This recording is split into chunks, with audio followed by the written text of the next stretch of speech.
The thunder cracked across the desolate plains of Nebraska Territory as Madeline Palmer clutched her shawl tighter around her shoulders, one hand protectively resting on her swollen belly.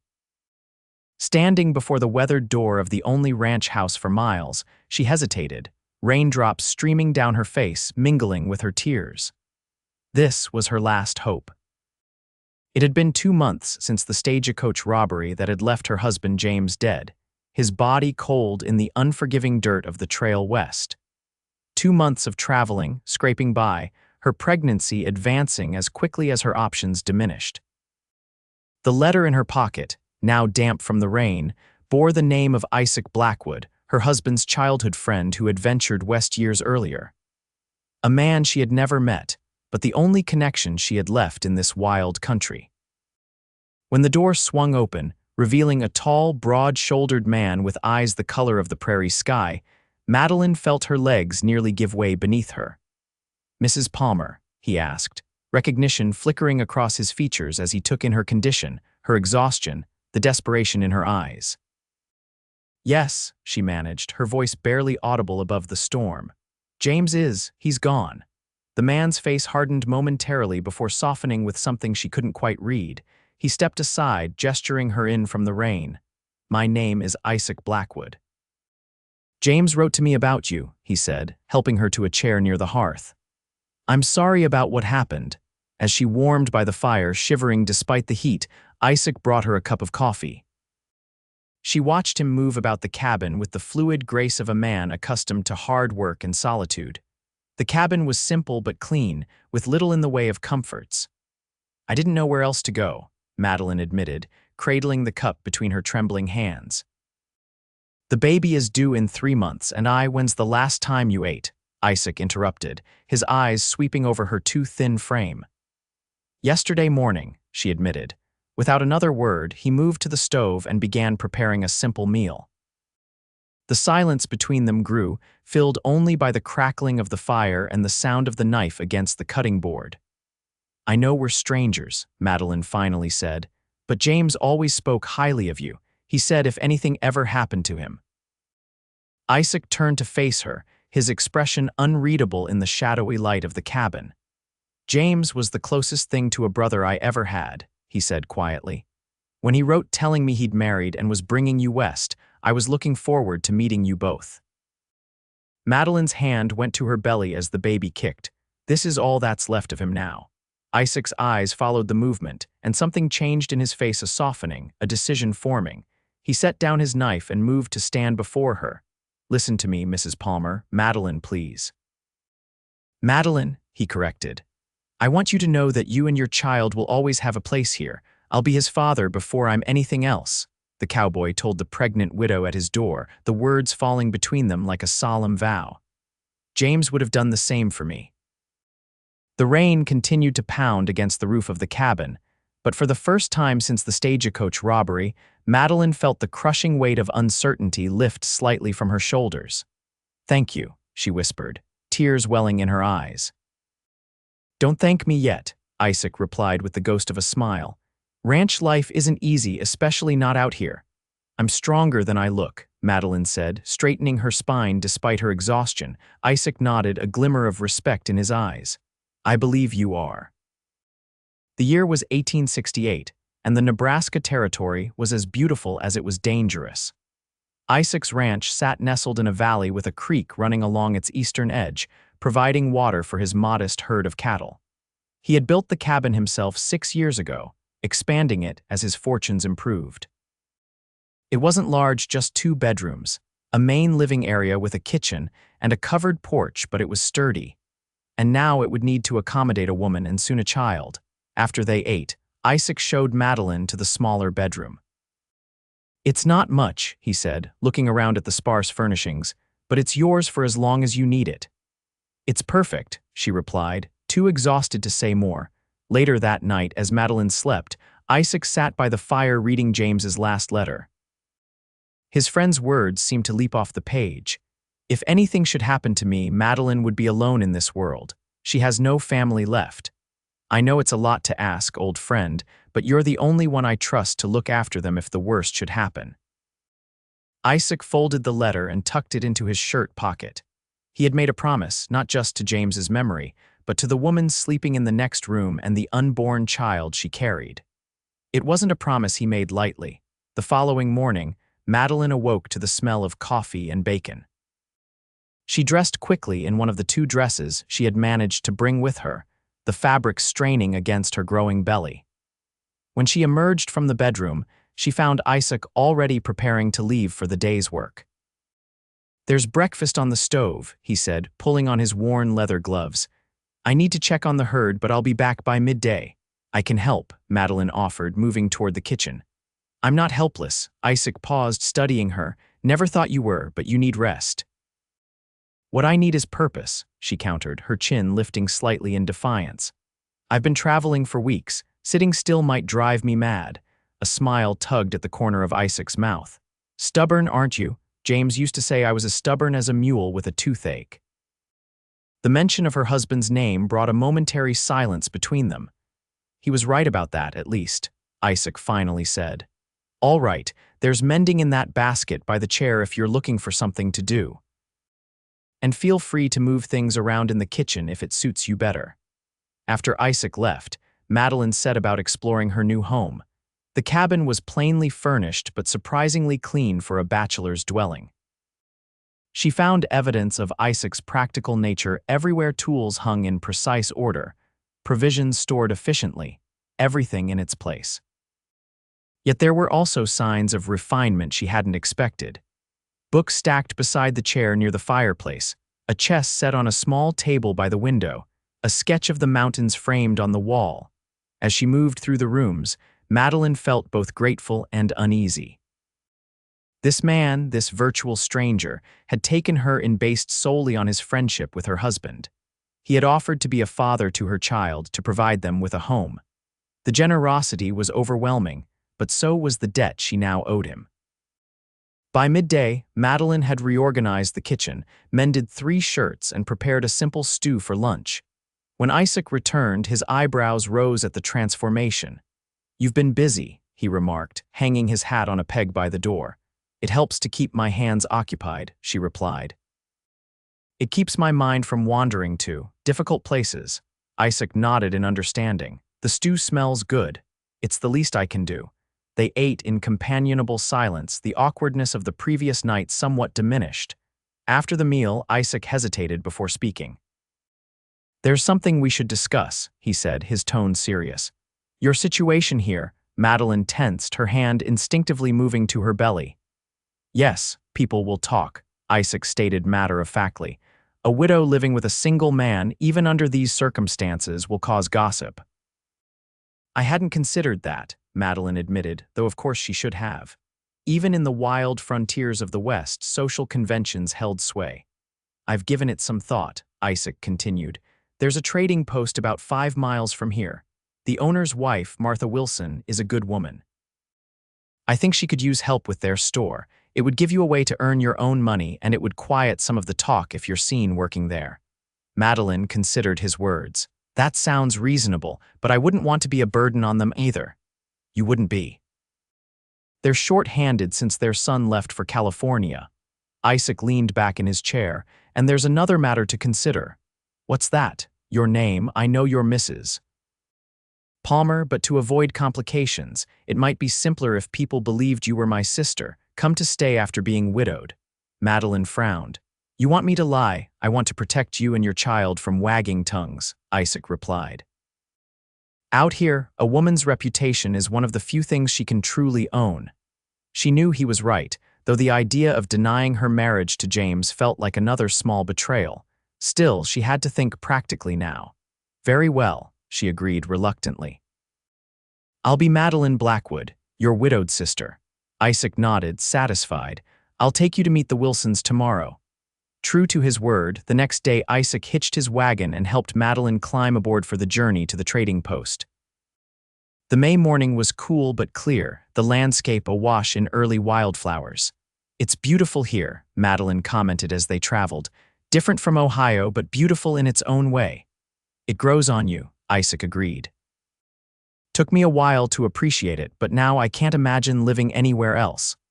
"How did you and James meet?" she asked, curious about the friendship that had indirectly led her here. Isaac's face softened at the memory. "School. We were both 10.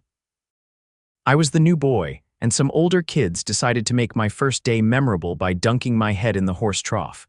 James stepped in, got a black eye for his trouble, but we've been friends ever since." "That sounds like him," Madeline said, a sad smile touching her lips. "Always ready to stand up for someone, even at his own expense. He wrote to me about meeting you," Isaac continued. "Said you were teaching at the school where his sister's children attended. Said you had the most beautiful singing voice he'd ever heard." Madeline blushed. "He exaggerated."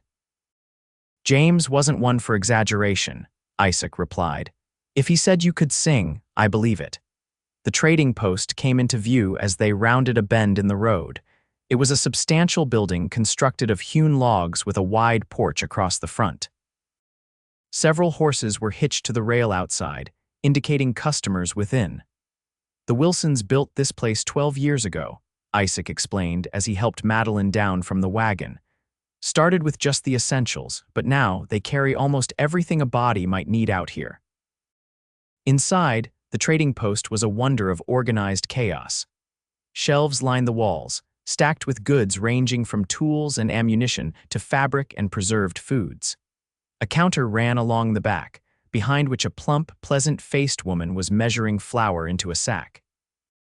"Isaac Blackwood," she called out when she spotted them. "Haven't seen you in nearly a month. Who's this you've brought with you?" "Martha Wilson. This is my sister, Madeline," Isaac said, the lie coming smoothly. "She's recently widowed and has come to stay with me for a while." Martha's eyes softened as they took in Madeline's condition. "You poor dear. Come, sit down before you fall down." Before Madeline could protest, Martha had ushered her to a chair and was fussing over her. Isaac explained their proposition, which Martha received with enthusiasm. "Could certainly use the help, especially with your condition being what it is," Martha said. "You could work sitting down for the most part, keeping the ledgers and helping customers find what they need. My Harold is hopeless with the books." As if summoned by his name, a tall, thin man with spectacles emerged from the back room. "Isaac, good to see you." His gaze shifted to Madeline. "And who might this be?"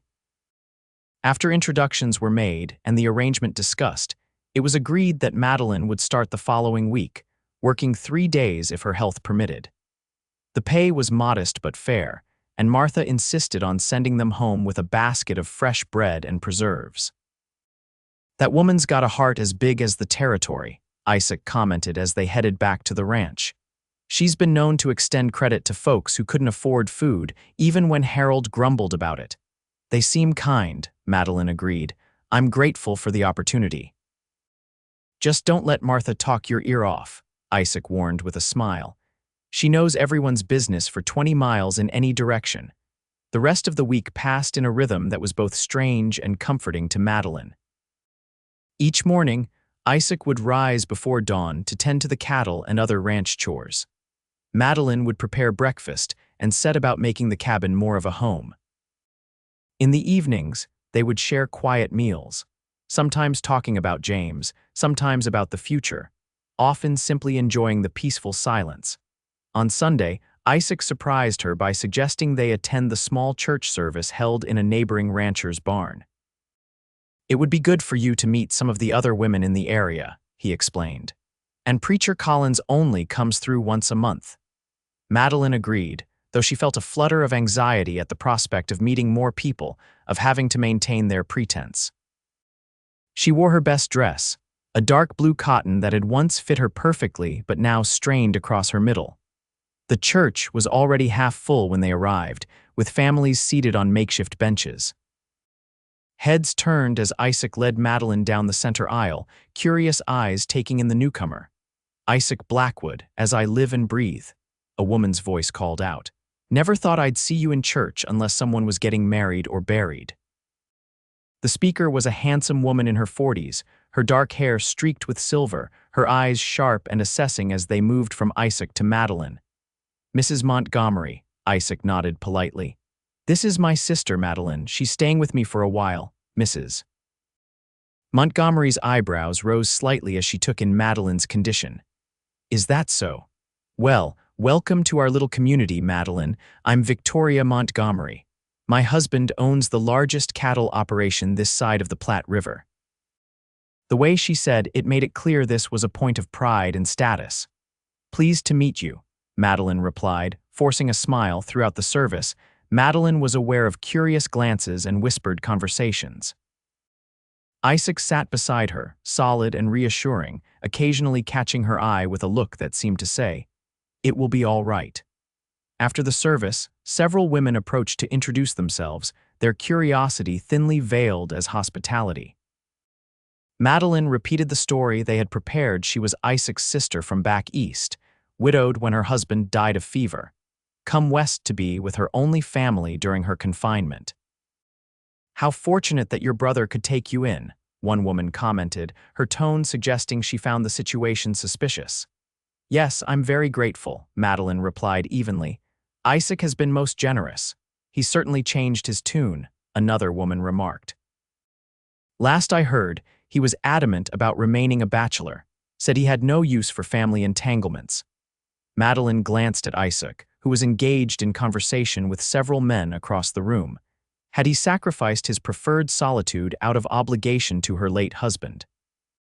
The thought troubled her as they rode home in the wagon, a new weight added to the burden of gratitude she already carried. "You're quiet," Isaac observed as they neared the ranch. "I was just thinking about what Mrs. Reynolds said about you preferring to live alone." Isaac's hands tightened on the reins. "People talk too much.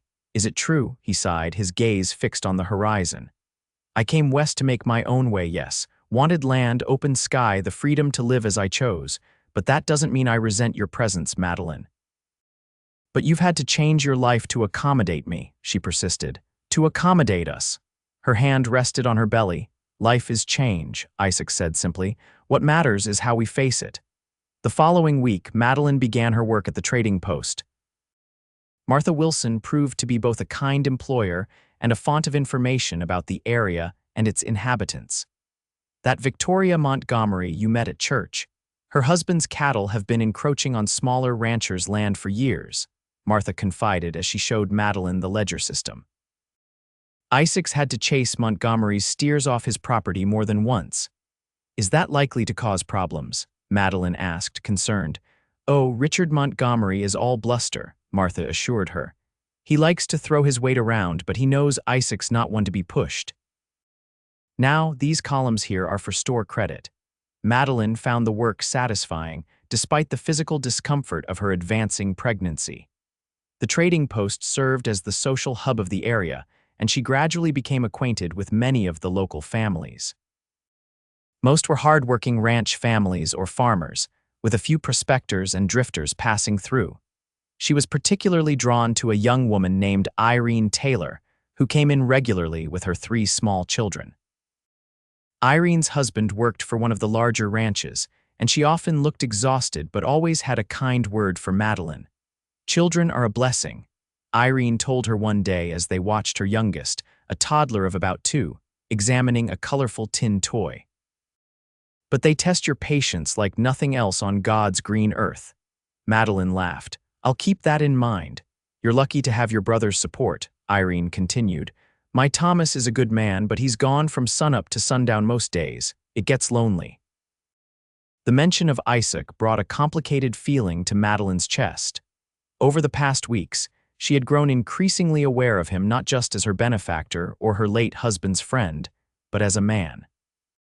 She noticed the way the sun had burnished his skin to a deep tan, the careful gentleness of his hands when he helped her into the wagon, the rare but warming sound of his laughter.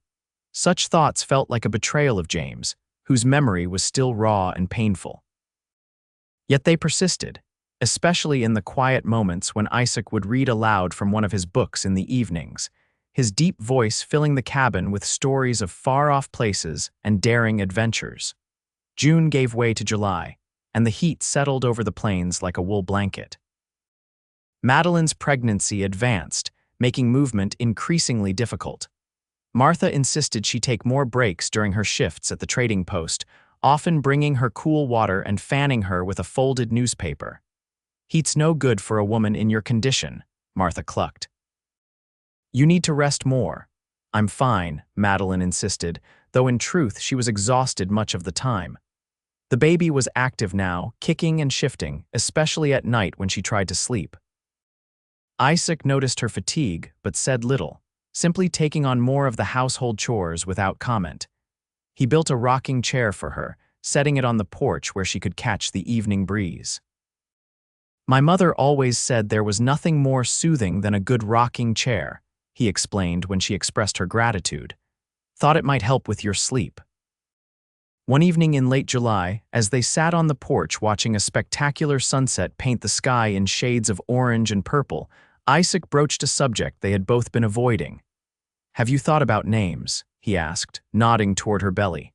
For the baby. Madeline's hand moved to her middle, where the child was particularly active. If it's a boy, I thought James, after his father. Isaac nodded, his expression unreadable in the fading light.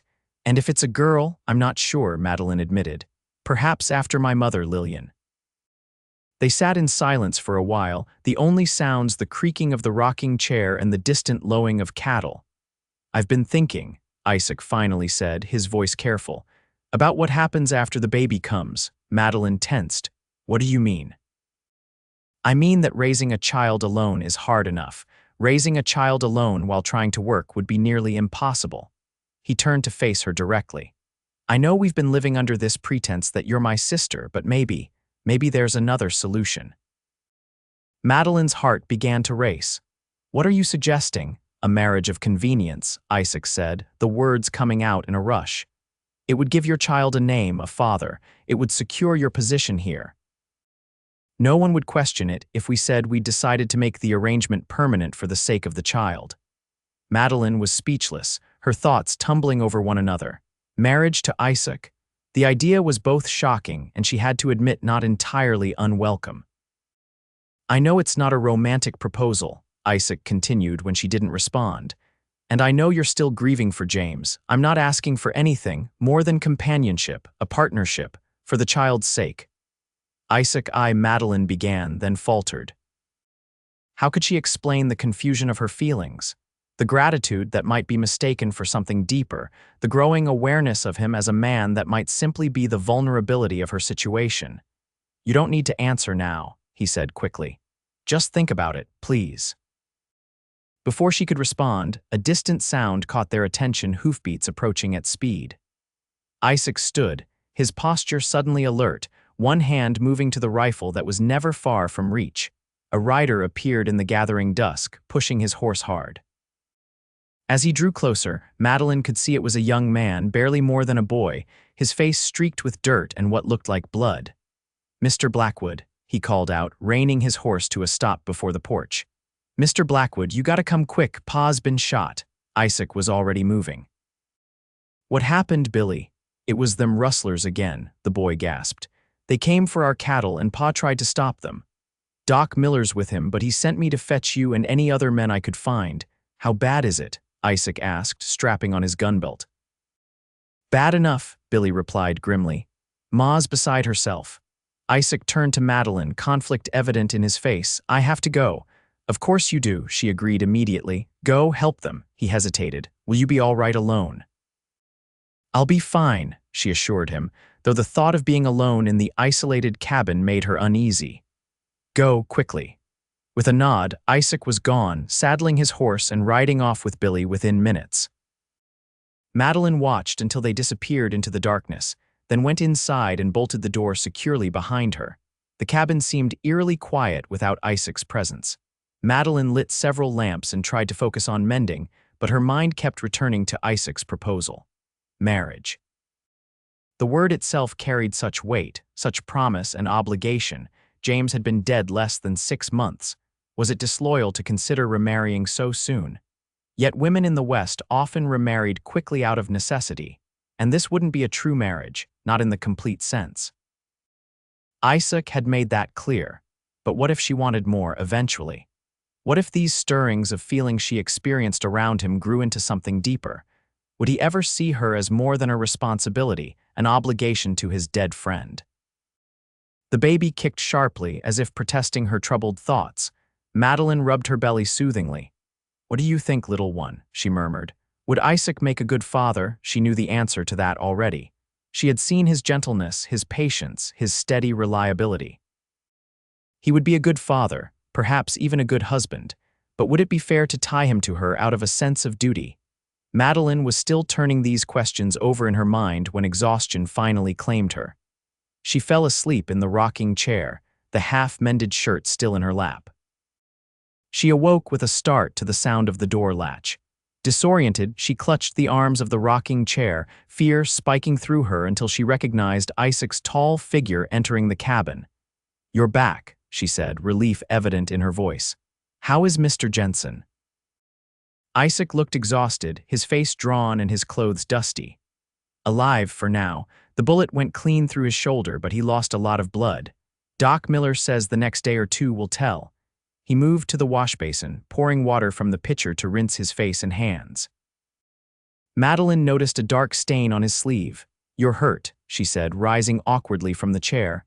"Not my blood," Isaac assured her. "I helped the doc with the surgery." "Did you catch the rustlers?" Isaac's expression darkened. "No, they had too much of a head start.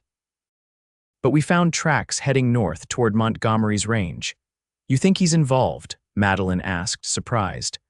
"I think it's mighty convenient that the rustlers always seem to take cattle toward his land, never from it," Isaac replied grimly. He glanced at the clock on the mantel. "It's late. You should be in bed."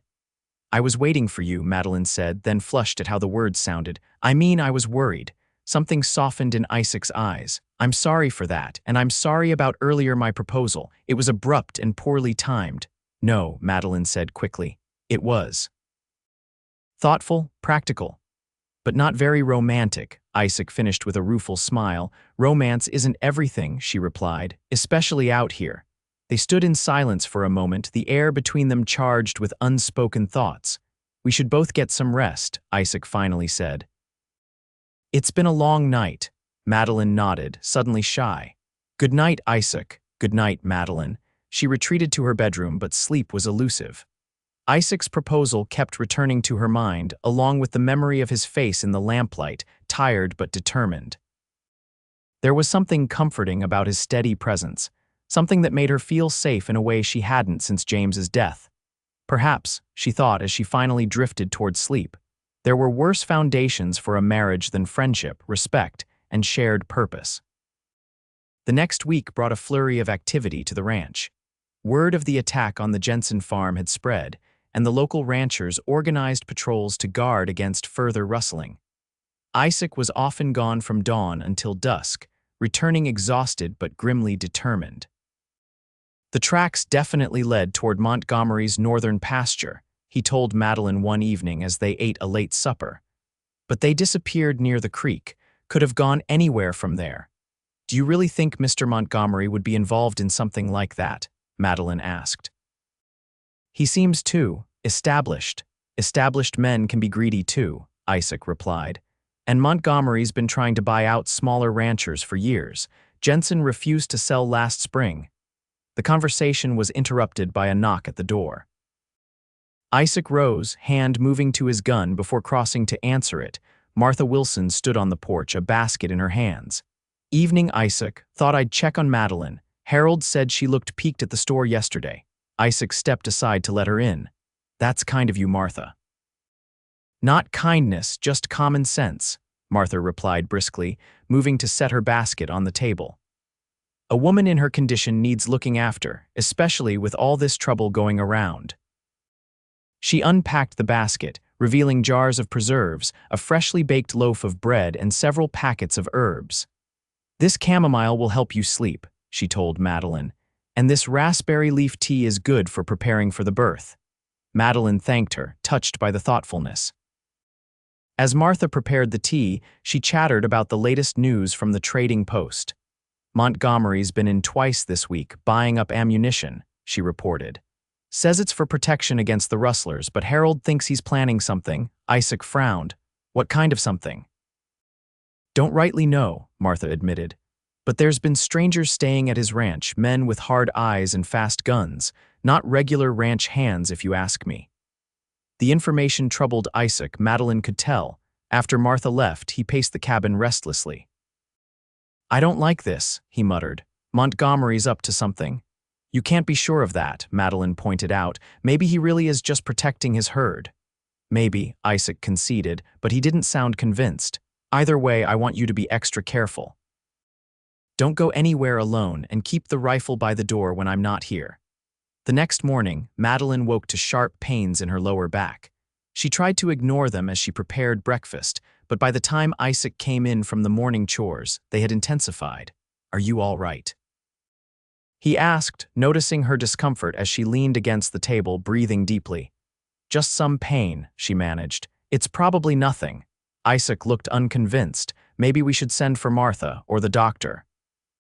"No, really, Madeline began, then gasped as a particularly strong pain gripped her. "Actually, perhaps Martha would be a good idea." Isaac didn't wait for further discussion. He helped her to a chair, then quickly saddled his horse and rode for the trading post. While he was gone, Madeline tried to remain calm, counting the minutes between pains and trying to remember everything she knew about childbirth. It was too early, she kept thinking. The baby wasn't due for at least another 2 weeks. What if something was wrong? Martha arrived within the hour, Isaac having pushed his horse to its limits. She took charge immediately, her normally jovial demeanor replaced by efficient competence. "First babies often come early," she assured Madeline as she helped her to bed. "And from the timing of your pains, you've got a while yet before things get serious." Isaac hovered anxiously in the doorway until Martha shooed him out. "Make yourself useful and heat some water," she instructed. "Then go fetch Mrs. Jensen. She's delivered half the babies in the county." The next several hours passed in a blur of pain for Madeline. The contractions grew stronger and closer together, her body working toward a purpose that seemed both natural and terrifying. Martha and Mrs. Jensen, who arrived mid-afternoon, were reassuring presences, guiding her through the process with calm efficiency. Isaac remained outside for most of the labor, though occasionally Madeline could hear his footsteps on the porch as he paced. Once, during a brief respite between contractions, Martha went to check on him. "That man is wearing a track in your porch boards," she reported with a chuckle when she returned. "Never seen a man so invested in a birth that wasn't his own child." The comment brought a fresh wave of emotion to Madeline, already raw from the physical ordeal. Isaac had taken on so much for her sake, for the sake of a child that wasn't his by blood. His proposal pragmatic as it was represented, yet another sacrifice he was willing to make. As the sun began to set, the labor intensified. Madeline's world narrowed to the rhythm of pain and release, to the encouraging words of the women attending her, to the overwhelming urge to push that finally overtook her. "That's it, dear," Mrs. Jensen coached. "The baby's coming now." Just a little more. With a final, tremendous effort, Madeline felt the baby slip from her body, followed by an instant of terrifying silence before a lusty cry filled the room. "A boy," Martha announced triumphantly. "A fine, healthy boy." Tears streamed down Madeline's face as the infant was cleaned, wrapped, and placed in her arms. He was small but perfect, with a thatch of dark hair and James's chin. "Hello, James," she whispered, tracing a finger along his cheek. "I've been waiting to meet you." After she had been cleaned up and settled more comfortably, Martha went to fetch Isaac. He entered the room hesitantly, his eyes going immediately to the bundle in Madeline's arms. "Come meet him," Madeline invited softly. "Come meet James." Isaac approached slowly, as if afraid he might somehow intrude on the sacred moment between mother and child. When he reached the bedside, he gazed down at the infant with an expression of wonder. "He's perfect," he said, his voice rough with emotion. "Would you like to hold him?" Madeline asked. Isaac looked startled, then nodded. With careful movements, he took the baby into his arms, cradling him with surprising confidence. "Hello, little man," he murmured. "Welcome to the world." Watching Isaac with her son, Madeline felt something shift inside her, a certainty forming where doubt had been. This man who had opened his home and his heart to her and her child, who had promised to be a father before anything else, was offering them not just security but a chance at real happiness. "Yes," she said suddenly. Isaac looked up, confused. "Yes, what?" "Yes to your proposal," Madeline clarified, her voice steady despite her exhaustion. If the offer still stands, understanding dawned in Isaac's eyes, followed by a warmth that made Madeline's heart skip. It stands, he confirmed, but are you sure?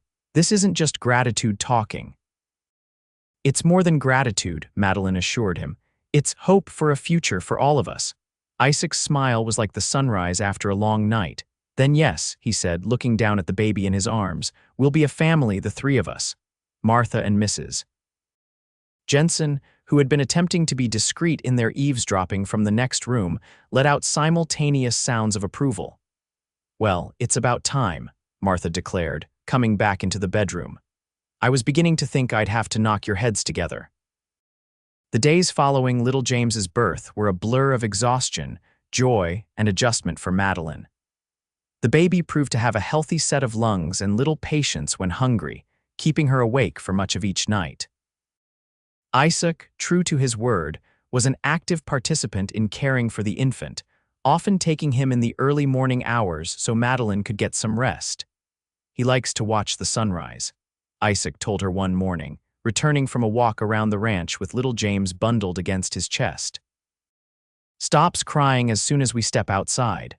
Word of the birth and of the impending marriage spread quickly through the community. Martha Wilson, of course, was the primary conduit of information, sharing the news with undisguised satisfaction to anyone who visited the trading post. I knew it would happen eventually, Madeline overheard her telling Mrs. Montgomery, who had stopped in to purchase fabric. The way that man looks at her, it was only a matter of time. Mrs. Montgomery had sniffed disapprovingly. Hardly seemly, marrying so soon after her husband's death. And her brother, of all people, Martha had laughed outright. Oh, Victoria, surely you're not that naive. They're no more brother and sister than you and I are. She's the widow of Isaac's friend from back east. He took her in out of kindness when she had nowhere else to go. The revelation caused a minor scandal, but it was quickly overshadowed by more pressing matters. The rustling incidents had increased, with 3 more ranches reporting stolen cattle. A meeting was called at the Jensen farm, now that Mr. Jensen was recovering from his wounds. I should attend, Isaac told Madeline the morning of the meeting. The ranchers are talking about forming a vigilance committee to track down the rustlers. Be careful, Madeline urged, concern evident in her voice. These men are dangerous. Isaac kissed her forehead reassuringly. I'm always careful, and I have more reason than ever to come home safely now. The meeting lasted well into the evening. When Isaac finally returned, his expression was grim. Montgomery didn't show, he reported as he removed his hat and gunbelt. And Jensen says one of his hands spotted strangers moving cattle north toward the territorial border last night. You think they're driving the stolen cattle out of the territory? Madeline asked, rocking little James, who was fussing despite having just been fed. That would be my guess, Isaac nodded. Sell them up in Dakota Territory or Wyoming where no one knows the brands. What did the ranchers decide to do? We're organizing a patrol, taking turns watching the likely routes. Isaac ran a hand through his hair, a gesture Madeline had come to recognize as a sign of his frustration. But we're spread thin, and these rustlers know the land. The baby's cries intensified, and Isaac held out his arms. Let me take him for a bit. You look exhausted. Gratefully, Madeline handed over the infant, who immediately began to quiet in Isaac's strong arms. The sight never failed to move her, this tough, capable rancher cradling her child with such tenderness. We should discuss the wedding, she said after a moment. With everything that's happening, we haven't had a chance to make plans. Isaac looked up from the baby, surprise evident in his face. I assumed it would be a simple affair, just us and a few witnesses at the preacher's next visit. That's all I want too, Madeline assured him quickly. I just meant we should decide when. Preacher Collins will be through again in 2 weeks. 2 weeks sounds perfect, Isaac agreed. Gives us time to get this rustling business settled, hopefully. The next day brought an unexpected visitor to the ranch. Madeline was hanging laundry on the line, little James sleeping in a basket nearby, when she heard hoofbeats approaching. Shading her eyes against the August sun, she made out a solitary rider, Richard Montgomery himself, astride a magnificent black stallion. Instinctively, Madeline moved to stand between the approaching rider and her son. Isaac was checking the far pasture and wouldn't be back for hours. Montgomery reined in his horse a respectful distance away and dismounted. He was a large man, imposing in his expensive clothes and polished boots, with a thick mustache and calculating eyes. "Mrs. Palmer," he called out, using her true name, which surprised her. "Or should I say the future Mrs. Blackwood?" "Mr. Montgomery," Madeline acknowledged cautiously. "Isaac isn't here at the moment." "Actually, it's you I came to see," Montgomery replied, approaching with measured steps.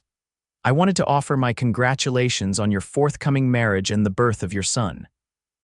"Thank you," Madeline said, still wary. "That's very kind." Montgomery smiled, though it didn't reach his eyes. "Not kindness, merely courtesy. I also wanted to extend an invitation. My wife is hosting a small gathering next Saturday. Nothing elaborate, just a few neighbors. We'd be honored if you and Isaac would attend." The invitation was unexpected, especially given Mrs. Montgomery's known disapproval of their situation.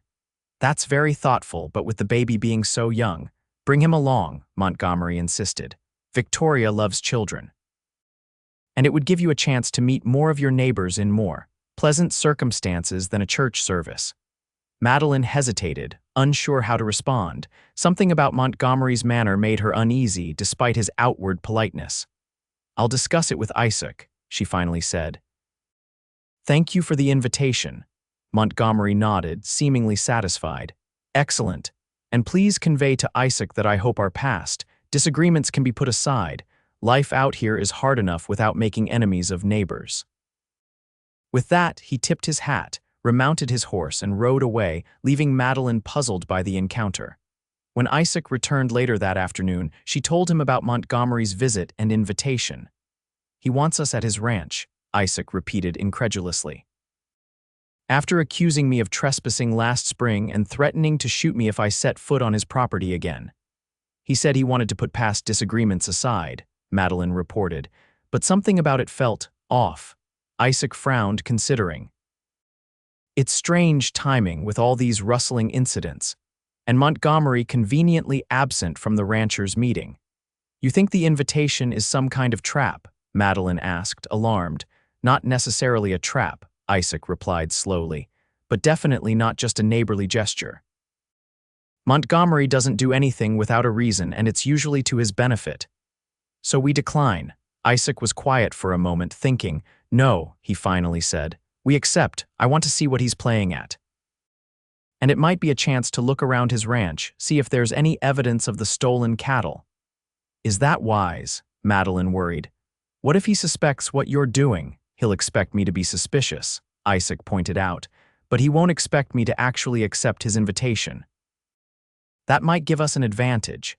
And so it was decided. A note was sent to the Montgomery ranch accepting the invitation, and preparations were made for what promised to be an interesting social occasion. The day of the gathering dawned clear and hot, the August sun beating down mercilessly on the plains. Madeline dressed in her best gown, a deep green cotton that Martha had helped alter to fit her post-pregnancy figure. Isaac, too, made an effort, wearing a clean white shirt and the good waistcoat he saved for special occasions. "You look beautiful," he told Madeline as she emerged from the bedroom with little James in her arms. "And you look very handsome," she replied, feeling a flutter in her chest at the admiration in his eyes. Though they were to be married in just over a week, their relationship remained in a curious in-between state, more than friends but not yet lovers, bound by mutual respect and growing affection, but still learning each other's ways. The Montgomery ranch was indeed impressive, situated on a rise overlooking a vast expanse of grazing land.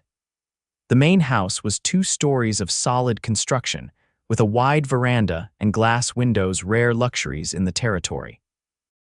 Several outbuildings and a large barn completed the homestead, and numerous horses and cattle could be seen in the surrounding pastures. "He's certainly done well for himself," Madeline commented as they approached in the wagon. "Too well, too quickly," Isaac replied quietly. "Montgomery arrived here 6 years ago with barely enough cattle to start a small herd. Now he has one of the largest spreads in the territory. Several wagons and horses were already at the hitching posts when they arrived." Isaac helped Madeline down, then carefully lifted little James, who was mercifully asleep, from his basket. Victoria Montgomery greeted them at the door, her smile tight but polite. "Welcome to our home," she said, leading them into a surprisingly well-appointed parlor where several guests were already assembled. "Please, make yourselves comfortable." Madeline recognized some faces from church and the trading post, including the Jensens and the Wilsons. Martha immediately bustled over to coo over little James, providing Madeline with a welcome buffer from the curious stares of the other guests. "Brave of you to come," Martha whispered as she admired the baby. "Victoria's been in quite a state about having you here." Never seen her polish the silver so vigorously. Richard Montgomery circulated among his guests with the confidence of a man secure in his position. He eventually made his way to Isaac, offering a hand that Isaac reluctantly shook. "Glad you could make it, Blackwood," Montgomery said, his voice carrying enough to be heard by those nearby. "I meant what I said about putting our differences aside. In fact, I have a proposition for you that might be of interest." "Is that so?" Isaac replied neutrally. "Indeed. But business can wait until after we've eaten. My wife has prepared quite a spread." The meal was indeed impressive: roast beef, fresh vegetables from the Montgomery garden, and even a cake for dessert.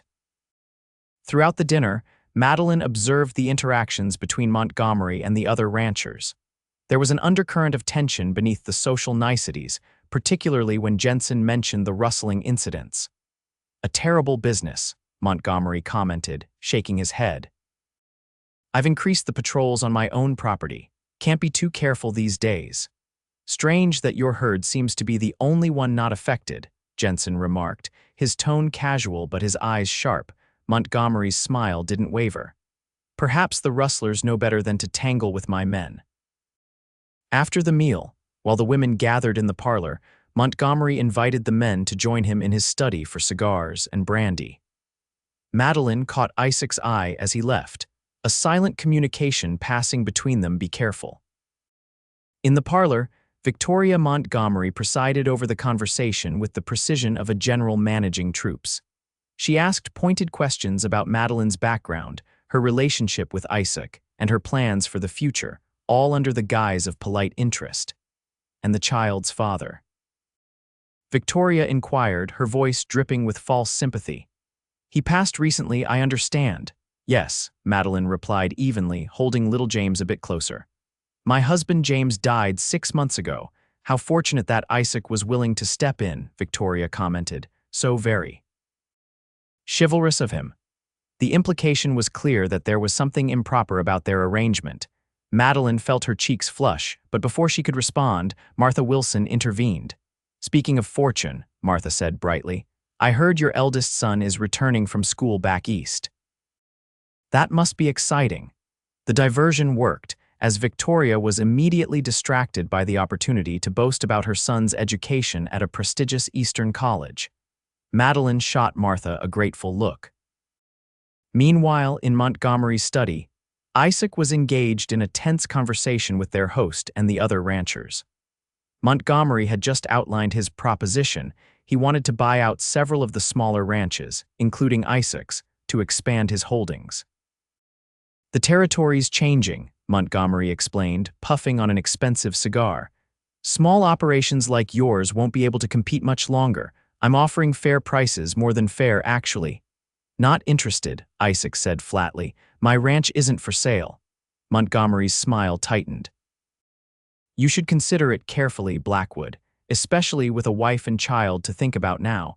The future is in larger operations, consolidated holdings. The days of the small rancher are numbered." "Is that a threat?" Jensen asked, speaking up from his position by the fireplace. "Not at all," Montgomery replied smoothly.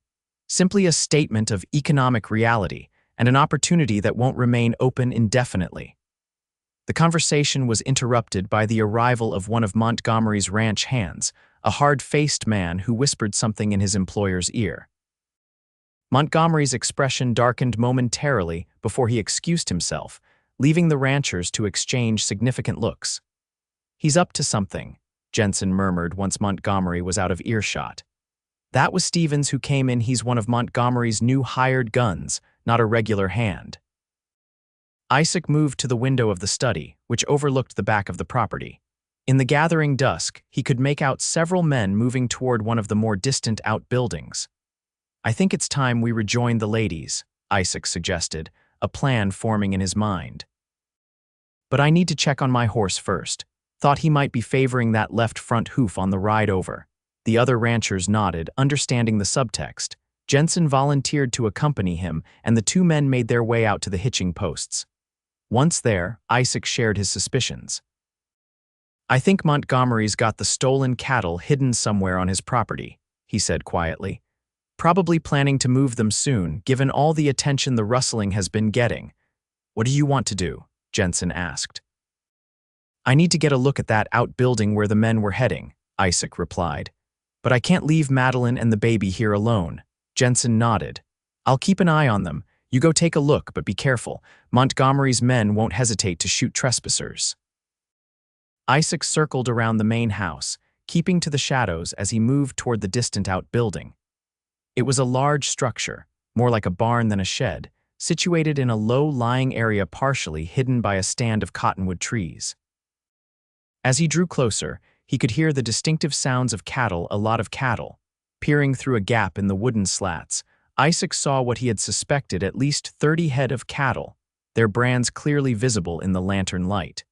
And those brands didn't belong to Montgomery. He recognized Jensen's mark, and the distinctive Circle T of the Taylor Ranch, and even his own brand on a few steers.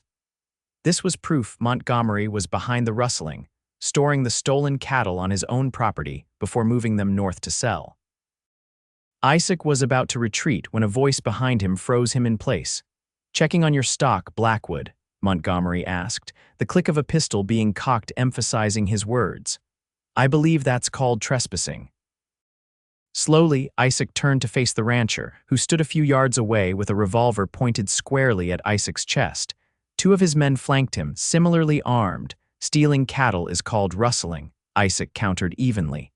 "A hanging offense in this territory." Montgomery's smile was cold. "Proving it would be difficult, especially when the witness has unfortunately perished in an unfortunate accident." The threat was unmistakable. Isaac's mind raced, calculating distances, odds, possibilities. He was outnumbered and outgunned, and Madeline and the baby were still in the main house, potentially at risk. "You won't get away with this," Isaac said, playing for time. "The other ranchers are already suspicious. If I don't return to the house, they'll come looking." "Perhaps," Montgomery conceded, "but accidents happen so quickly. A misstep in the dark, a fall from a horse, so many dangers on a ranch." Isaac tensed, preparing to move, when a new voice joined the conversation. "Richard, what on earth is going on here?" Victoria Montgomery approached from the direction of the house, her face a mask of confusion as she took in the scene: her husband and his men with guns drawn on a guest. Montgomery's attention wavered for just an instant, but it was enough. Isaac lunged to the side as the first shot rang out, the bullet splintering the wood where he had been standing. He rolled behind a water trough as more shots followed, pulling his own revolver from its holster. "Richard, stop this madness." Victoria screamed, but her husband was beyond reason now, advancing on Isaac's position with determined strides. The commotion had attracted attention from the main house. Isaac could hear shouts and the sound of running feet. He needed to hold out just a little longer. "It's over, Montgomery," he called out. "Everyone will know what you've done now." "Nothing's over until I say it is," Montgomery snarled, firing again. Isaac returned fire, aiming carefully. His bullet caught one of Montgomery's men in the shoulder, sending him sprawling with a cry of pain. The other man ducked for cover, unwilling to expose himself to Isaac's clearly superior marksmanship. Montgomery, however, seemed possessed by a reckless fury. He continued to advance, firing wildly now. Isaac waited, timing his shot, then squeezed the trigger. Montgomery staggered as the bullet struck his leg, his gun falling from his grasp as he collapsed to one knee. By now, Jensen and several other ranchers had arrived, drawn by the gunfire. They quickly took control of the situation, disarming Montgomery and his remaining man. Check the barn, Isaac instructed, rising cautiously from behind the water trough. You'll find your missing cattle. The events that followed unfolded with remarkable speed. The stolen cattle were confirmed. Montgomery was placed under arrest by the hastily deputized ranchers, and plans were made to return the animals to their rightful owners. Throughout the chaos, Isaac's primary concern was for Madeline and little James. He found them in the main house, Madeline white-faced with worry but holding their son protectively against her chest. "Are you hurt?" she asked immediately, her eyes scanning him for injuries. "Not a scratch," he assured her, placing a gentle hand on her shoulder. "It's over. Montgomery's been arrested, and the stolen cattle have been found." Relief washed over Madeline's features, followed quickly by a determination that Isaac had come to admire. "Then let's go home," she said simply. "I think we've had enough excitement for one day."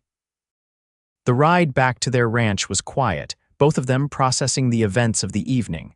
Little James slept peacefully in his basket, unaware of the danger that had threatened his new family. "I was so afraid," Madeline finally admitted as they approached their home, "when I heard the shots." "I'm sorry," Isaac said, reaching over to take her hand. "I didn't mean to put you through that." "It's not your fault," she replied, squeezing his fingers. "You did what needed to be done. What kind of life would we have if men like Montgomery were allowed to threaten our livelihood, our future?" The word "our" hung between them, a simple pronoun that somehow contained so much meaning, so much promise. As they settled back into the cabin, putting little James to bed, and going through the familiar routine of securing the house for the night, Isaac found himself watching Madeline with new eyes. Her courage, her resilience, her unwavering support, these were the qualities of a true partner, a true wife.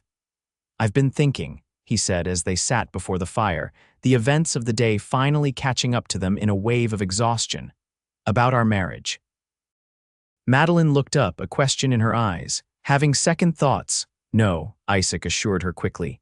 "The opposite, actually. I proposed a marriage of convenience for the sake of the child, but I've realized that's not what I want anymore." "What do you want?" Madeline asked softly, her heart beginning to race. Isaac moved to kneel before her chair, taking both her hands in his. "I want a real marriage, Madeline, not just in name but in every way. I know it might be too soon, that you might still be grieving for James, but I need you to know that I've come to care for you as more than just a friend or a responsibility." Tears welled in Madeline's eyes, but they were tears of joy, not sorrow. "I've been feeling the same way," she confessed.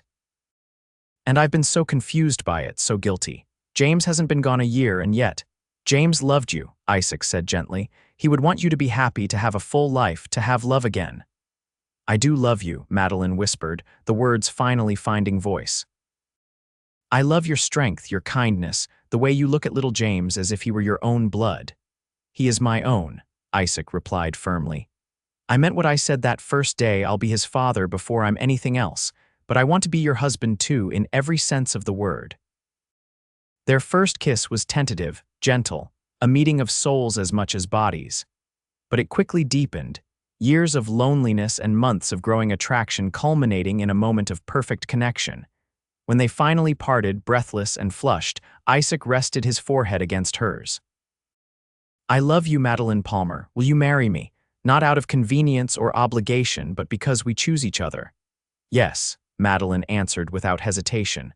1,000 times yes.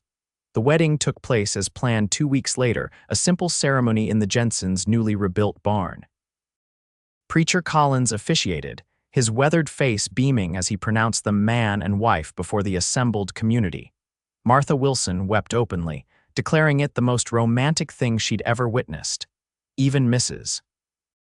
Montgomery attended, having separated from her husband following his arrest and pending trial.